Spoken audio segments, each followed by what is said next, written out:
శ్రీవల్లిగా నేనేంటో చూపించా, ఈసారి విలన్గా అదరగొట్టేస్తానంటున్నారు రష్మిక.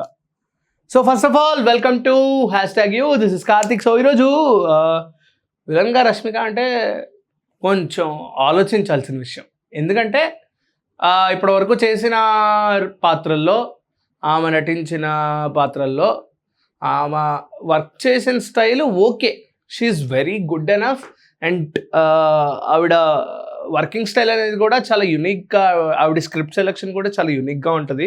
మనం ప్రీవియస్గా యానిమల్ కానీ, చావా కానీ, లేకపోతే ఇప్పుడు ఫ్యూచర్లో వచ్చే రణబాలి, మన VD14 అందులో కూడా ఒక గొప్ప పాత్ర తీసుకున్నారు, ఒక గొప్ప పాత్రలో నటించబోతున్నారు ఆవిడ.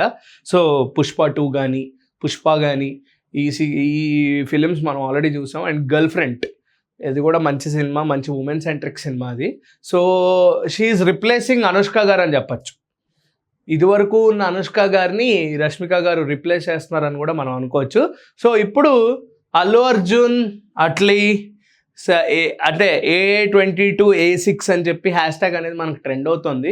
అల్లు అర్జున్ అట్లీ గారి సినిమాలో రష్మిక గారు ఒక విలన్ రోల్లో యాక్ట్ చేయబోతున్నారు అండ్ మనకి కనిపించబోతున్నారు అండ్ అలరించబోతున్నారు కూడా. ఎందుకంటే రోల్స్ అనేవి చాలా చూజీగా చూస్ చేసుకోవాలి, అందులో కూడా మంచి వర్సటైలిటీ ఉండాలి, నాకంటూ ఒక గొప్ప రికగ్నిషన్ కావాలి అని ఆలోచించి ఈవిడ సెలెక్ట్ చేసుకుంటారు రోల్స్ అన్నీ. ఇప్పటి వరకు ఆవిడ స్క్రిప్ట్ సెలెక్షన్స్లో 100%కి 85% తన విన్నింగ్ రేషియో ఉంది.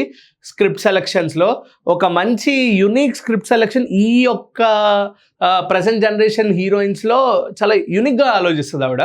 సో అందుకే ఇప్పుడున్న ప్రజెంట్ జనరేషన్లో హీరోయిన్స్కి విన్నింగ్ పర్సంటేజ్తో కంపేర్ చేస్తే రష్మిక గారి విన్నింగ్ పర్సంటేజ్ అనేది టాప్లోనే ఉంది.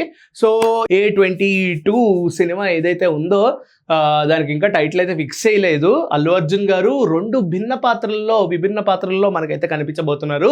సో అందులో రష్మిక గారు విలన్గా కనిపించబోతున్నారు. అండ్ దానికి ఒక విజువల్ వండర్, అది సైంటిఫిక్ ఫ్యూచరిస్టిక్ వరల్డ్ని క్రియేట్ చేయబోతున్నారు అట్లీ గారు. సో అందుకనే చాలా టైం పడుతుంది ఆ సినిమాకి.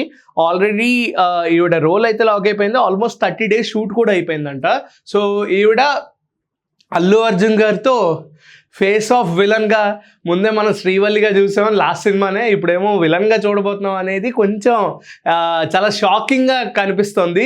సో మీరేమనుకుంటున్నారు, రష్మిక గారు కరెక్టేనా, విలన్గా పర్ఫెక్ట్గా సూట్ అవుతారని మీరు అనుకుంటున్నారా?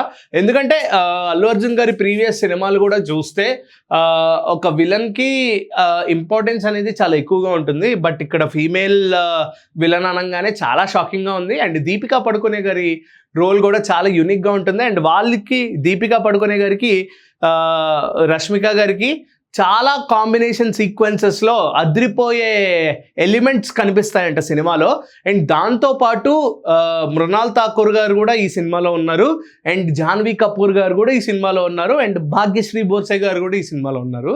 So total 5 heroines A22A6 Allu Arjun గారి 22nd ఫిలింలో అట్లీ గారి డైరెక్షన్లో ఈ సినిమా అయితే రూపుదిద్దుకోబోతోంది.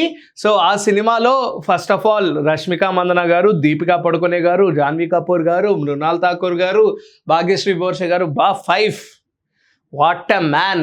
అల్లు అర్జున్ గారు యు ఆర్ లక్కీ అండి, నిజం చెప్పాలంటే. సో జోక్స్ అపార్ట్, సినిమాలో కంటెంట్ అనేది ఎంత బాగుంటే, ఎంత అలరించబోతుంటే, ఎంత ఫ్యూచరిస్టిక్గా, ఎంత ఎంత సైంటిఫిక్గా ఉంటే వీళ్ళు ఇలా ఆలోచించి రష్మిక గారిని విలన్గా తీసుకుని ఉంటారు.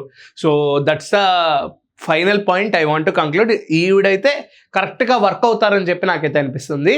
అండ్ దాంతోపాటు ఇది కొంచెం ఉమెన్ సెంట్రిక్గా, ఉమెన్ వరల్డ్ ఎస్టాబ్లిషింగ్ మీద ఈ సినిమా అయితే రూపుదిద్దుకోబోతోందని కూడా మనకు తెలుస్తుంది.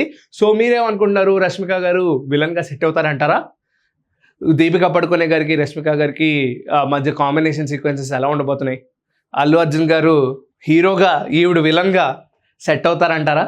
సో మీ యొక్క కామెంట్ ఏంటో కింద అయితే తెలియజేయండి. Until then keep watching #you, this is Karthik signing of.